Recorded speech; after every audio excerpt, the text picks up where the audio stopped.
Praise the lord. June 5వ తేదీ 2024.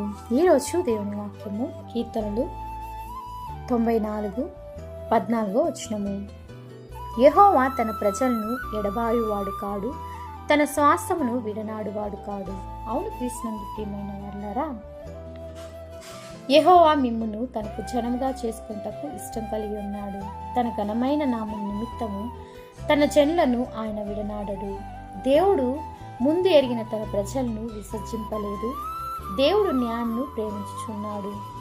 ఆయన తన భక్తులను విడవడు. వారు ఎన్నడెన్నటికి కాపాడబడుతురు. నిన్ను ఏమాత్రమును విడవను, నిన్ను ఎన్నడను ఎడబాయను అని దేవుడే చెప్పెను. పర్వతములు తొలగిపోయినను, మెట్టలు తత్తరిల్లను, దేవుని కృప నిత్యము మనల్ని విడిచిపోదు. సమాధాన విషయమైన దేవుని నిబంధన తొలగిపోదు. ఈ వాక్యం వింటున్నటువంటి నా ప్రియ సహోదరి సహోదరులారా, దేవుని కృప విడువక ఎడబాయక నిత్యము కాచును. ఆమెన్. ప్రేయర్ టవర్ మినిస్ట్రీస్లో మీ సహోదరి. God bless you all.